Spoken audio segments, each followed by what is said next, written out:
Ano po ba ang mas mahalaga sa Diyos? Ang nilalaman ng ating tiyan o ang nilalaman ng ating puso? Ako po si Father Dion ng Post-Catholic Chaplain ng Headquarters and Headquarters Support Group, Philippine Army. At ito po ang salita ng Diyos, ang ating gabay.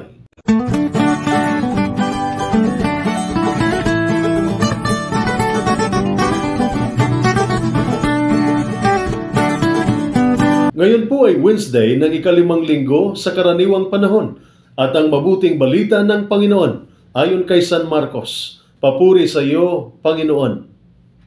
Muling pinalapit ni Jesus sa mga tao at sinabi sa kanila, "Makinig kayong lahat at unawain ang aking sasabihin. Hindi ang pumapasok sa bibig ang nakakapagparumi sa tao, kundi ang lumalabas sa kanya." Iniwan ni Jesus ang mga tao at nang makapasok na siya sa bahay, siya'y tinanong ng kanyang mga alagad tungkol sa talinghaga. "Kayo rin ba'y hindi pa nakakaunawa?" Tanong ni Jesus. "Hindi ba ninyo alam na hindi nakakapagparumi sa tao ang kinakain niya? Sapagkat hindi naman iyon pumasok sa kanyang puso, kundi sa tiyan, at pagkatapos ay inilalabas." Sa ganitong paraan ay ipinahayag ni Jesus na maaring kainin ang lahat ng pagkain. Nagpatuloy siya ng pagsasalita. Ang lumalabas sa tao ang nagpaparumi sa kanya sa paningin ng Diyos. Sapagkat sa loob, sa puso ng tao, nagmumula ang masasamang isipang naguudyok sa kanya upang makiyapid, magnakaw, pumatay, mangalunya, mag-imbot, gumawa ng kasamaan tulad ng pandaraya, kahalayan, pagkainggit, paninirang puri, pagmamataas, at kahangalan. Sa puso ng tao nanggagaling ang lahat ng iyan na siyang nagpaparumi sa kanya. Ang mabuting balita ng ating Panginoon. Pinupuri ka namin, Panginoong Hesukristo. Sa pagbasa ng Ebanghelyo sa araw na ito, nakikita natin si Jesus na lubusang tinatanggihan ang konsepto ng ritual ng paglilinis, lalo na sa may kinalaman sa pagkain.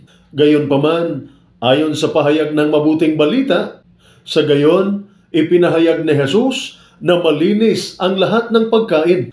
Ang pananaw na ito ni Jesus na tuwirang sumasalungat sa kabuuan ng mga kabanata 11 hanggang 15 ng aklat ng Levitiko sa Lumang Tipan ay revolusyonaryo o bago at nakakagulat para sa mga Hudyo. Napaka-revolusyonaryo nito, kaya kailangan pang isang henerasyon pagkatapos nito para maunawaan ng mga unang Kristiyano ang lahat ng implikasyon nito.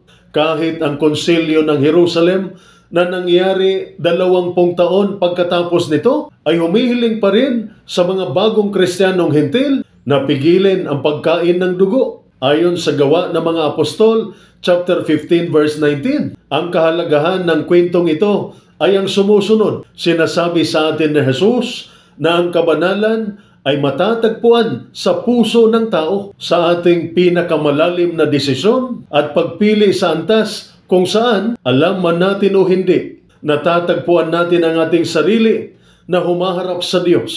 Sa antas ng tinatawag natin sa modernong termino na budhi. Kaya ayon nga din kay San Pablo sa kanyang sulat sa mga taga-Roma, chapter 14 verse 17, sapagkat ang paghahari ng Diyos ay hindi tungkol sa pagkain o inumin. Ito ay tungkol sa matuwid na pamumuhay, kapayapaan at kagalakan na ipinagkaloob ng Espiritu Santo. At ang budhi, ayon sa Ikalawang Konsilyo Vatikano, ay ang pinakamakasay-sayang bahagi at santuaryo ng tao. Dito tayo nag-iisa kasama ang Diyos. Nang tinig ng Diyos ay ating napapakinggan sa ating kalooban. Yan po ay ayon sa Gaudium et Spes number 16. Ang pagkain ay hindi kailanman nakakarating ng ating budhi, ngunit ang ating mga kilos ay maaring makarating. Sundan natin ang ating budhi ng tapat. Ito ang santuaryo kung saan tayo nagtatagpo sa Diyos. Kaya ang nilalaman ng ating puso ay ang pinakamahalaga sa mata ng Diyos. Ito po ang salita ng Diyos, ang ating gabay. Manalangin tayo. Ama sa langit, bilang isang sundalo sa Hukbong Katihan ng Pilipinas, ako'y nananalangin ng lakas at tapang upang itaguyod ang katuwiran at dangal Sa lahat ng aking ginagawa, tulungan ninyo akong panatilihin ang aking puso na malinis at ang aking mga gawain na makatarungan, na nagbabantay laban sa kasamaan na maaring magbalak na ako'y kupkupin. Bigyan ninyo ako ng karunungan upang maunawaan ang tama mula sa mali at ang tapang upang manatiling matatag sa harap ng mga pagsubok. Naway maging pagsasalamin ang aking paglilingkod ng iyong biyaya at maging huwaran ako ng kapayapaan at proteksyon para sa aming mga kababayan. Amen. At sumainyo at sa inyong pamilya ang pagpapala ng makapangyarihang Diyos, Ama, Anak at Espiritu Santo. Amen.